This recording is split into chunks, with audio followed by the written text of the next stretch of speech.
नमस्कार, स्वागत है आपका न्यूज 80 पर। मैं हूं आपके साथ राहुल राणा। हरियाणा विधानसभा चुनाव को लेकर अब सियासत तेज होती नजर आ रही है। एक तरफ तो हरियाणा में सर्वे ने कहीं ना कहीं भूचाल मचाया हुआ है, दूसरी तरफ जैसे ही हरियाणा में यहां अब प्रत्याशियों की लिस्ट जारी होने लगी, बीजेपी ने पहले 67 प्रत्याशियों की लिस्ट जारी की और उसके बाद यहां कांग्रेस ने भी जो है अपनी लिस्ट जारी कर दी है। विनेश फोगाट जो एक इंटरनेशनल खिलाड़ी, जिनको लेकर देश भर में ये चर्चा रही कि भाजपा सरकार में उनके साथ अत्याचार हुआ, ब्रजभूषण शरण सिंह का मामला काफी तूल पकड़ा और तमाम तरह के सवाल जो है वो सरकार पर उठे।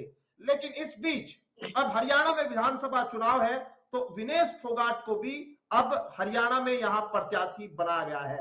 इन सब मुद्दों के बीच हरियाणा की राजनीति इस वक्त क्या कहती है, आज तमाम इन्हीं मुद्दों पर बातचीत करने के लिए मेरे साथ वरिष्ठ पत्रकार जगदीप सिंधु साहब बने हुए हैं। सिंधु साहब, आपका बहुत बहुत स्वागत।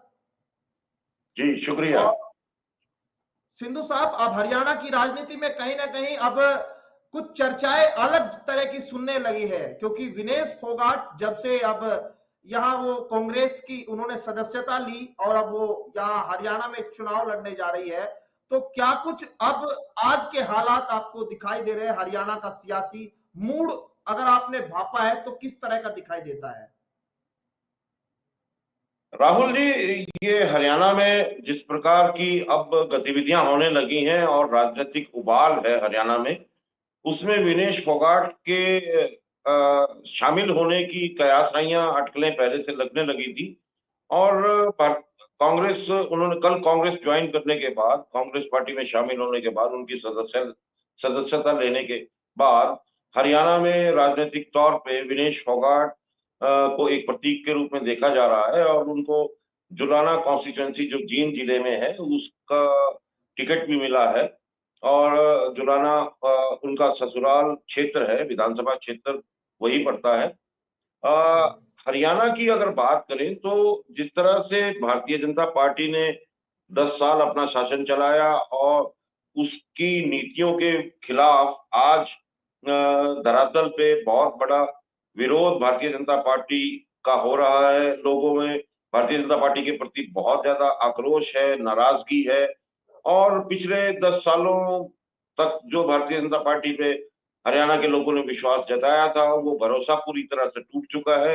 इसलिए आप देखेंगे कि लोकसभा चुनाव में जब नतीजे आए तो उसमें भी भारतीय जनता पार्टी को 5 सीटों पे हार का मुंह देखना पड़ा। और अब जो ये विधानसभा चुनाव है, ये स्थानीय मुद्दों पे होने वाले हैं। तो जो स्थानीय मुद्दे केंद्र में हैं, उनको लेके जो आक्रोश हमेशा हरियाणा के लोगों का दिखाई दिया पिछले 2-3 सालों में, सड़कों पे जिस तरह से हड़तालें हुई, अलग-अलग सामाजिक वर्गों के जो इश्यूज हैं उनको लेके उनकी नाराजगियां थी। तो अब ये चुनाव उस पे केंद्रित हो गया है और स्थितियां जो हैं वो भारतीय जनता पार्टी के लिए बहुत कठिन हो गई हैं। या यूं कहें कि भारतीय जनता पार्टी के विरोध में एक बहुत बड़ी लहर पूरे हरियाणा में है और भारतीय जनता पार्टी को अब अपेक्षित रूप से एक सम्मानजनक हार के लिए जद्दोजहद करनी पड़ रही है। रही बात विनेश फोगाट के राजनीति में आने की, ये उनका व्यक्तिगत फैसला है। विनेश फोगाट ने जिस प्रकार से भारतीय जनता पार्टी के शीर्ष नेतृत्व को अलग अलग घटनाओं से अवगत कराया, जो सभा उन जो मानवीय शोषण की हैं, जो अन्याय की घटनाएं हैं, उनको अवगत कराने के बाद जब उन पे कार्रवाई होती नहीं देखी तो उन्होंने अपना कदम बढ़ाया और पहली बार उन्होंने जब जंतर मंत्र पे आके इस बात को मुखरता से सबके सामने रखने की कोशिश की, तो भारतीय जनता पार्टी की तरफ से एक पहल की गई, उसमें एक कमेटी बनाई गई। देश के खेल मंत्री अनुराग ठाकुर के साथ और अन्य लोगों के साथ बैठ के चर्चा हुई, लेकिन उस कमेटी के बाद भी जब कुछ नहीं हुआ तो फिर उनको दोबारा आंदोलन करना पड़ा। और वो आंदोलन किस प्रकार हुआ वो पूरे देश ने देखा। उस आंदोलन के दौरान ही जिस प्रकार की घटनाएं हुई, जिस प्रकार का दमन करने की कोशिश की गई, और वो भी सारे देश ने देखा। और उसके बाद विनेश फोगाट ने अपने हौसले और हिम्मत से ओलंपिक में अपनी जगह बनाई और विश्व की सबसे बड़ी पहलवान को, वो पहलवान जो जापान की पहलवान थी जिसने 82 कुश्तियों में कभी हार नहीं मानी थी, उनको पटकनी देके, और जब वो फाइनल तक पहुंची और उन दुर्भाग्य से जो घटना वहां हुई और वो अपने मेडल से वंचित हुई, उसके बाद जिस प्रकार से वो एक प्रतीक बन के महिलाओं के लिए, उनकी सम्मान के लिए, उनके संघर्ष के लिए, शोषण के खिलाफ, अन्याय के खिलाफ जो संघर्ष एक महिला का होता है, उसकी जिस तरह से वो प्रतीक बनी और पूरे देश ने उनको जिस तरह से समर्थन दिया, तो वो एक कहा जा सकता है कि एक विशिष्ट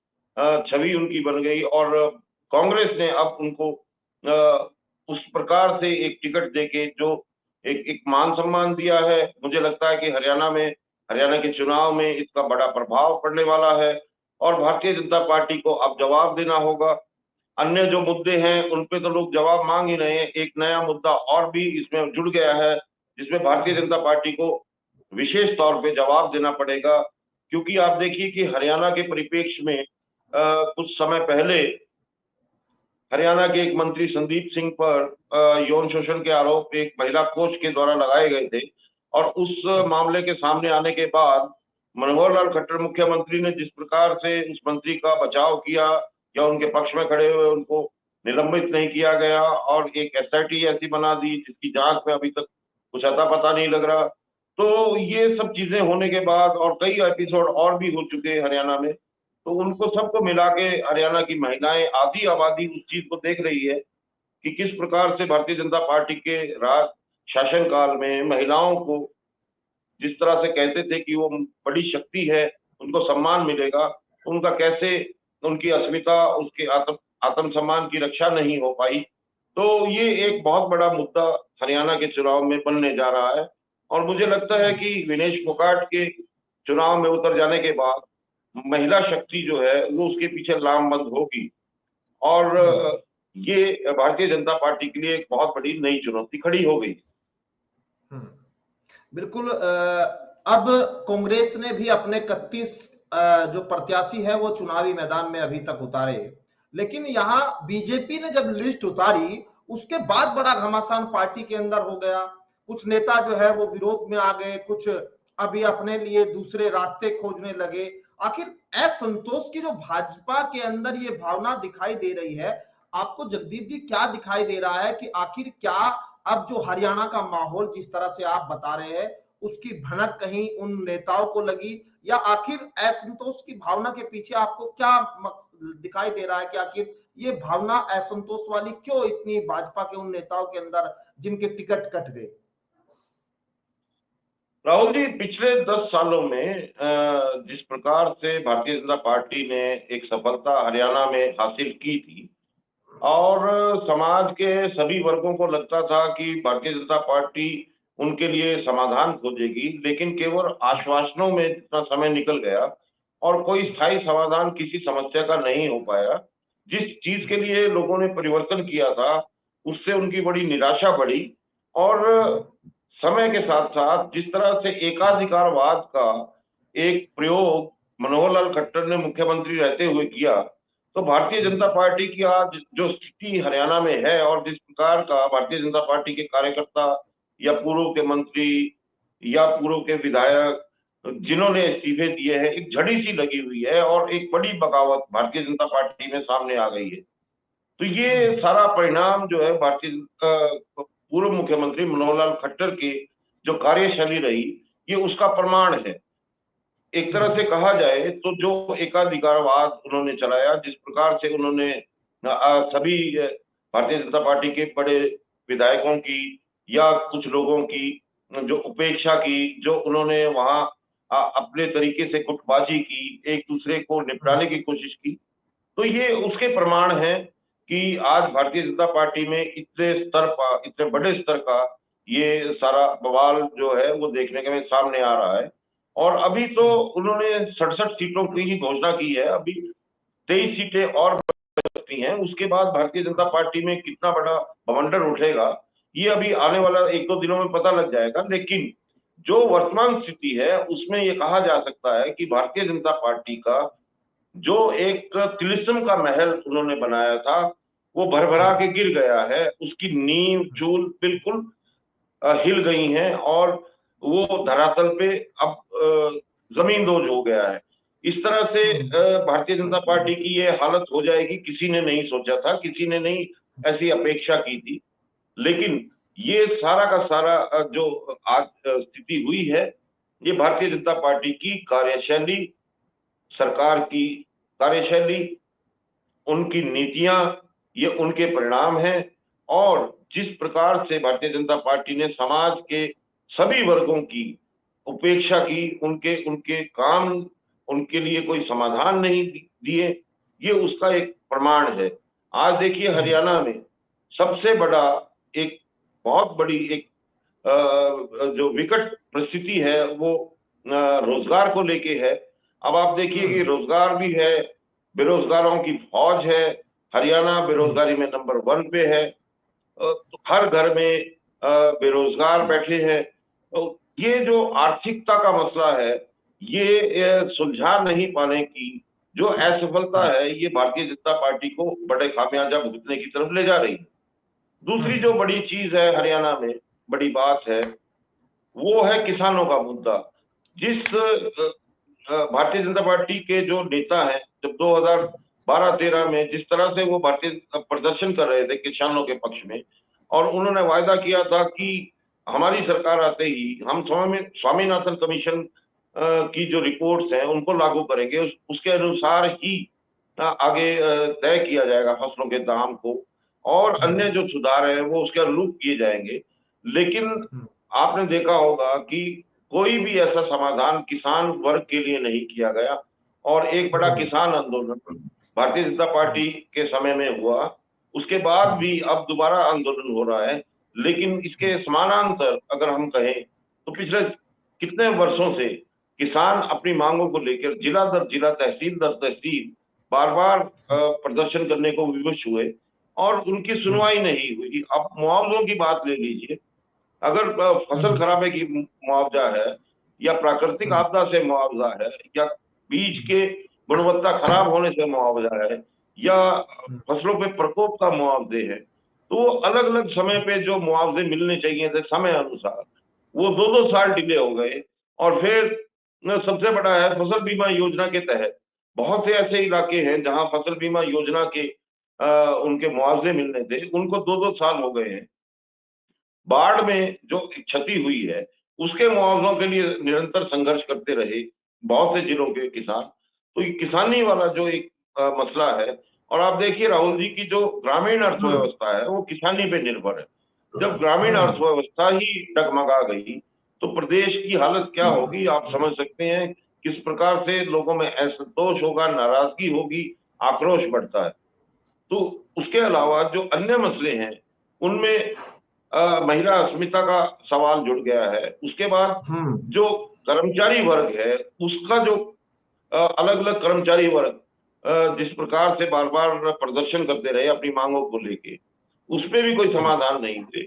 उसके अलावा आप देखिए कि इन्होंने कोशिश की कि जो पंचायती राज व्यवस्था है, उसको नियंत्रण करने की कोशिश की। उसपे नया एक जो राज्य की विधानसभा से एक बिल लाके, और उसमें जिस प्रकार के प्रावधान किए गए, और उनको पंचों और सरपंचों को के अधिकार, जो उनके काम करवाने के अधिकार है, जो आर्थिक अधिकार हैं, उन पे जिस तरह से उन्होंने कैप लगा दिया कि 2 लाख से ज्यादा का काम पंच सरपंच अपने अपने विवेक बुद्धि से नहीं करवा सकेगा, उसको उससे बड़े काम करवाने के लिए तमाम प्रशासन की तमाम अनुमति लेनी चाहिए। रोजगार के तमाम मुद्दे कहीं ना कहीं, और महिला अस्मिता की आपने बात की। आपने लेकिन एक बात यहाँ जगदीप सिंधु साहब कही कि यहाँ कहीं ना कहीं भाजपा जो है वो सम्मानजनक हार के लिए, सम्मानजनक हार हो उसके लिए आज के समय में हरियाणा में जो है वो अपनी नूरा कुश्ती एक तरह से लड़ रही है। लेकिन देखिए, मैं एक सवाल इसमें यहाँ ये आपसे समझना चाहता हूं कि जिस तरह से अब नेतृत्व परिवर्तन किया हरियाणा ने, यानी बीजेपी सरकार ने यहां पर खट्टर को हटाकर नायब सैनी को मुख्यमंत्री बनाया, उसका कहीं असर जमीन पर, ग्राउंड पर क्या कुछ दिखा? उन्होंने कोशिश की कि यहाँ पर जो अति पिछड़ा वर्ग है उसको जोड़ने की कोशिश, क्या उसका कहीं प्रभाव नहीं दिखाई देता? क्या वो बीजेपी का दांव जो है वो फेल होता हुआ दिखाई दे रहा है आपको? राहुल जी देखिए, जब डबल इंजन सरकार है तो एंटी इनकम्बेंसी भी डबल होगी, और इसको बड़े अच्छे से आंतरिक सर्वेक्षण में भारतीय जनता पार्टी ने लोकसभा चुनाव से पहले भांप लिया था। और निरंतर जो प्रदेश का खुफिया तंत्र है वहां से रिपोर्ट्स भी आती रही, और इन रिपोर्ट्स के आधार पे जब ये केंद्र तक पहुंची तो उनके आधार पे केंद्र ने हरियाणा में लोकसभा चुनाव से पहले नेतृत्व परिवर्तन किया, और मनोहर लाल खट्टर के जगह उन्होंने नायब सैनी को लाए, और उन्होंने ये सोचा कि जो पिछड़ा वर्ग के एक चेहरे को सामने लाया जाए। लेकिन नायब सिंह सैनी जो सामान्य एक विधायक थे, उनको ये माना जा रहा है कि वो एक डमी मुख्यमंत्री के तौर पे काम करने लगे, और वो जो है अभी भी नियंत्रण जो है वो केंद्र के हाथ में है। और एक तरह से नायब सिंह सैनी जो मनोहर लाल खट्टर पूर्व मुख्यमंत्री हैं, उन्हीं के एक व्यक्ति हैं, और एक चेहरा बदला गया है लेकिन प्रक्रियाएं और कार्यशैली वही है। और जहां तक पिछड़ा वर्ग की बात आती है, तो जिस तरह से पिछड़ा वर्ग को इन्होंने बनाने की कोशिश की, तो आप देखिए कि राहुल जी, हरियाणा में भारतीय जनता पार्टी ने जो सफलता हासिल की थी वो सामाजिक ध्रुवीकरण करके की थी, और उसमें जो अग्रणी किसान जाति है, जाट, जिनका वर्चस्व हमेशा राजनीतिक तौर पे बहुत सशक्त रहा है, उनके विरुद्ध जो जो अन्य जातियां हैं उनको खड़ा किया गया था। लेकिन वो समय के साथ साथ उन्होंने एहसास किया कि ग्रामीण समाज की संरचना में एक दूसरे पे निर्भरता की वजह से अब उन जातियों को भी ये समझ आ गया है कि हम किसी तरह से इस चीज को आगे नहीं बढ़ा सकते, और आपसी सहयोग के बिना जीवन आगे नहीं बढ़ सकता। तो वो जो एक एक पहले वाला जो ध्रुवीकरण था वो बिल्कुल धरातल पे समाप्त हो गया था। नया ध्रुवीकरण करने की कोशिश की गई, लेकिन पिछड़ी जातियों के अगर बात करें तो उसमें हरियाणा में बड़ी पिछड़ी जातियों में यादव समाज आता है, और यादव समाज के बड़े मंत्री राव इंद्रजीत के साथ भारतीय जनता पार्टी में जो कुछ हो रहा है, और लोकसभा चुनाव के बाद जिस प्रकार से उनके विरोध के स्वर उठने लगे हैं, और वो अपनी बेटी के लिए टिकट मांगते हुए अब की बार तो बल्कि उन्होंने स्पष्ट कर दिया विधानसभा चुनाव से पहले कि अगर उनकी बेटी को टिकट नहीं दिया जाता तो उनको दूसरी संभावनाओं को तलाशना होगा। तो ये स्थितियां आ गई हैं। और जो सैनी समाज है, अगर हरियाणा की पूरी जनसंख्या में देखा जाए राहुल जी, तो सैनी समाज का करीब करीब 2% ही जनसंख्या बनती है। अन्य बहुत सी ऐसी जातियां हैं जो पिछड़ा वर्ग में आती हैं, जिनका संख्या बल बहुत है, उनमें से ना लेके एक ऐसे व्यक्ति को बना देना, तो ये भी कोई ज्यादा सफल रणनीति का हिस्सा नहीं माना जा रहा। तो इसका सफल रणनीति वो किसी भी प्रकार से भारतीय जनता पार्टी को लाभ नहीं दे पा रहा है, और ऐसा लगने लगा है कि ये जो एक कदम लिया गया भारतीय जनता पार्टी के द्वारा, ये शायद ये भी एक कारण है कि जो असंतोष भारतीय जनता पार्टी में है। और इसके अलावा अगर भारतीय जनता पार्टी के असंतोष की बात की जाए, तो जिस प्रकार से आयातित लोगों को लाया गया भारतीय जनता पार्टी में, हरियाणा में विशेष तौर पे, और उनको टिकट दे दिया गया, तो जो पुराने कार्यकर्ता है उनका मनोबल गिरना स्वाभाविक था, क्योंकि जो जिन्होंने अपने जीवन के बड़े वर्ष अपने योगदान दिए हैं इस पार्टी को खड़ा करने में, उनकी उपेक्षा इस प्रकार से होना ही भारतीय जनता पार्टी के लिए उनके उनके नीचे जाने का एक बड़ा कारण है। चलिए, बहुत शुक्रिया आपका जगदीप सिंधु साहब। लगातार आप हरियाणा के जो हाल है वो जनता तक पहुंचाने का हमारे साथ में जुड़कर काम कर रहे हैं। बहुत शुक्रिया आपका, बहुत बहुत। और आज दरअसल देखिए, हरियाणा की राजनीति में एक तरह से अलग अलग दांव चलने की कोशिश, लेकिन शायद ऐसा लग रहा है कि कोई भी दांव जो है वो काम नहीं आ रहा है। जनता के बीच लगातार जिस तरह से आक्रोश की खबरें आ रही है, क्या वो आक्रोश यहां सरकार बदलने में, तख्ता पलट करने में जो है वो दिखाई देगा? ये अपने आप में कई सवाल।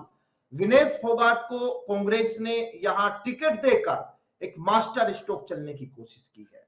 वो मास्टर स्ट्रोक चुनाव में कांग्रेस को यहां सत्ता में ला पाएगा, ये भी अपने आप में बड़ा सवाल। लेकिन अब जंतर मंतर से शुरू हुई वो जंग अब यहां चुनाव में हरियाणा के दिखाई देगी।